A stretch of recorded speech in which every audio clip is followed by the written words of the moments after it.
Happy Thumbs Gaming. Big show.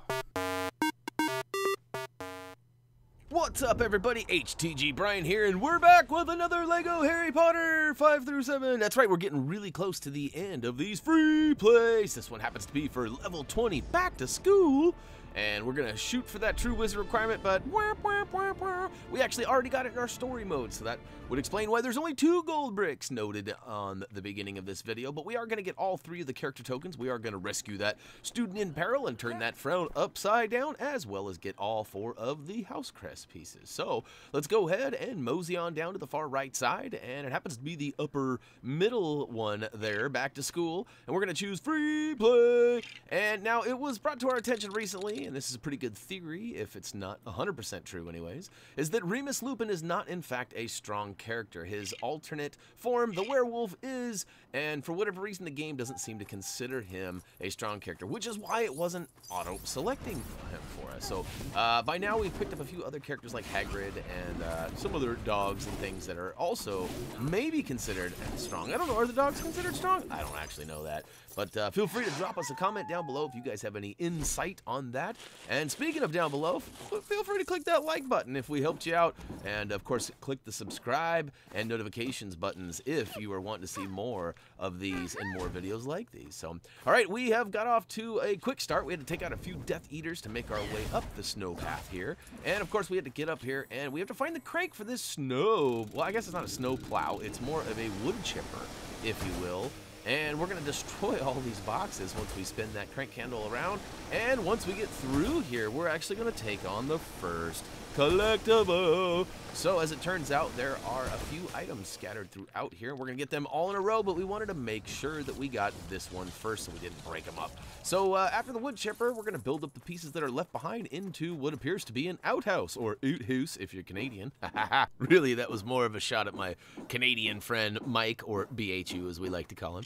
Anyhow, after the outhouse has been compiled or put together, I guess, we're gonna go ahead and come back towards the screen just a little bit, and on the left hand side you might have noticed a dark magic object. We're gonna go ahead and shake that, and hey honey, where's his pants? Notice he didn't have any underwear on, or actually wait, he had underwear on, thank goodness, but he didn't have any pants on. And we go ahead and collect that character token. I would certainly use some hand sanitizer afterwards, as it was in a porta potty, but yeah. Now speaking of coming back, we're gonna come all the way back to the front right side of the screen and take out the first of 3 wanted posters. Now we opted to get all of these in a row. You can get that first one as soon as you start, but yeah, we didn't want to split them up, as we already mentioned. So the second one is just beyond where the chipper was, and the third one is at the top of the hill on the right side. So pretty easy peasy, and we're gonna go ahead and grab the old house crest PC too, you know what I'm saying? So we grab that, and look at that, we've got a cauldron in the back. So we got 3 items we need. First one is actually right there. All we had to do was destroy an object right next to the old whatchamacallit, the water poster. And the next one's actually going to be found by using the Bag of Tricks pad, the old pink base plate over here on the right-hand side. Now, if you saw me, I just went down there and grabbed that bluesy. I remembered that I missed one in the story mode, so I made sure that I didn't miss it this time. Got to catch them all. And, okay, so the Bag of Tricks pad actually pulled out a bathtub, which is probably not a very sweet item considering it's snow and ice outside right now. It's probably not a very warm experience, but nonetheless, we actually got the item that we needed, and we slam dunked that bad boy inside the cauldron. And next up, we actually need the deluminator lamp. If you notice, there is a big ice block up here, and inside the ice block, there is a student, as well as an ice lolly, a blue ice lolly that is, and that happens to be the last item we need for a cauldron, which it is cold outside, so it should be a cauldron. I tried. You can't blame me for trying, right? At least that's what I'm always told.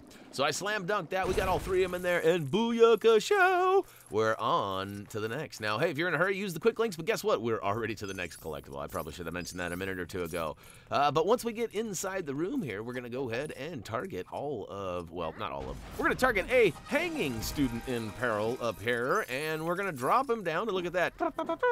Next up, right in the middle back of the room, there is a little safe here. We're going to use our favorite key character, Mrs. Cole, to go ahead and rip that open for us. And look at that, we got the yellow or Hufflepuff house crest piece. And moving right along, we're going to head over to the far right side of the room. You might have noticed that there's an orange strong handle here right by the fireplace. We're going to go ahead and switch to somebody who can get her done. And look at that, we're going to switch on over to our werewolf form of Remus and rip that bad boy open. And check it out, Aberforth Dumbledore is now part of our character token collection. Of course, we got to still go and purchase him, but we'll get to that at a later date. Now, feel free to use the quick links down below in the video description. I actually hit my mark this time. Now, last time I missed my note and forgot to mention it, so my bad. And okay, so we've got some story-based elements here. We basically need to wake up the 3 characters at the top of your screen there. You can see there's some tokens up there. We actually already completed half of the first wake-up call. It's actually over on the right-hand side, right by the fireplace.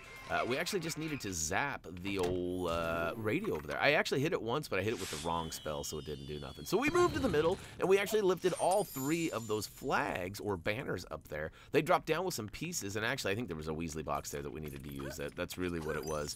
So, yeah, we got some studs from those banners. We'll just go ahead and call it that.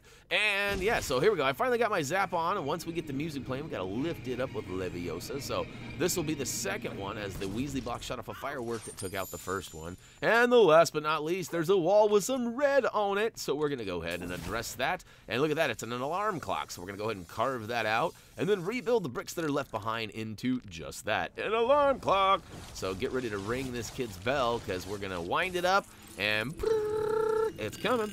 Speaking of it's coming, the next collectible is actually almost here too. As soon as we wake up all 3 of these guys, it's going to take us away to the Great Hall. And before advancing to those duels and challenging either of those bad peoples, we're going to go ahead and switch to Reducto and head up the left side and take out all 3 of the silver statues, which actually give us the green or Slytherin house crest piece. Now, in the back right corner, there is a dark magic element, but we're going to actually come to the front right corner and use the old bookcase first. So switch to Hermione if you're not already, and go ahead and hack this bookcase. That's right.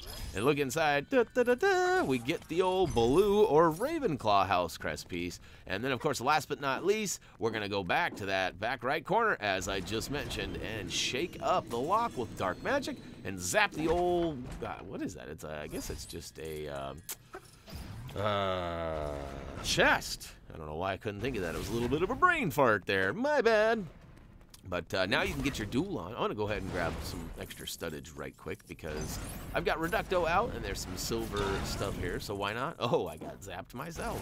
But yeah, so essentially you've got all the collectibles for this level. Feel free to go ahead and take off. You want to use the old options or start button depending on which game, console, or situation you're playing on. And of course use the return to Diagon Alley, but choose the save and quit option. Now if you're going to hang out and finish this level just like we are, choose your favorite person to duel with. I always like, you know, Harry, or I guess Grindelwald works well too because he has that focus spell, which a lot of people don't, as well as Avacadabra. So I've actually heard some issues with people having Avacadabra, which is not always, it's sometimes Animagus, or there's also Pidgewiggin and Crookshanks that pop out. I think it's Animagus too, but maybe I'm saying that wrong. But anyhow, I actually got a report earlier today from a viewer like yourself that said in a duel, if you choose the green spell with, like, let's say Hermione or potentially Ron, you could deploy Crookshanks rather than use the spell. So and in that particular case, it sounds like it's level breaking, like you actually can't do anything, you get stuck and you have to play the level over again. So, you know, as not important as character selection is for dueling, it is kind of becoming more and more of a factor. So make sure that you do choose a character that has the green spell, like Grindelwald, for example, or Harry. I don't know if Harry can use it or not. I know his green is the invisibility cloak, so I'd be curious to see how that all works out. And it was on the PS4 collection, so for those of you playing on Xbox 360 or PS3 or even PC for that matter, that may not apply to you at all. The green deploying of Crookshanks or Pidgewiggin may not ever happen on consoles outside of the PS4 collection. I don't know, but I'm just letting you know something I heard. So All right, the last battle right now for this level, that is going to be us against Snape. And of course, I always deploy my force field to go ahead and give me a little bit of time to switch the spells. And look at that, Booyaka Shao, Snape down! And that's going to take us right to the final totals, which, look at that, count of 1, 2, 3, 4, house crests. We also got a gold brick for that. And look at that, we got a character token for Alecto Carrow. We also got the Aberforth Dumbledore and Amycus Carrow. So we got lots of character tokens. Good thing, too, because we've got plenty of money to spend. We'll probably spend our money on red brick stud multipliers first, because those will help us get our money that we spent back quicker. If you go buy a bunch of character tokens and stuff, you're not going to get your money back right away. You're going to have to go farm studs with what multipliers you already have. So anyhow, we got 2 gold bricks this level because we had already obtained the old True Wizard requirement of 50k. So, oh yeah, you know what this means? It's actually going to wrap it up for LEGO Harry Potter years 5 through 7, level 20, back to school free play. Hopefully you guys found this video entertaining. Hopefully you found all these videos entertaining and at least a wee bit informational too, as we try to do a good job on both of those, and it's not always easy. But hey, if you guys have any questions, suggestions, or requests, head on over to Facebook, Twitter, or simply comment, vote, subscribe down below. We have other platforms too. Maybe you aren't a Twitter person. Maybe you're an Instagrammer. We also got Instagram. We're not really big on G+, but we got it. Same with Twitch. When we do our streaming, we often do our streaming on YouTube. So it's not a bad thing to follow us on Twitch because we may revive that at some point, but not a lot of action going on over there. So, hey, anyways, follow us on any of the social platforms that apply to you. And yeah, as for me, that's going to do it for now. As always, until next time.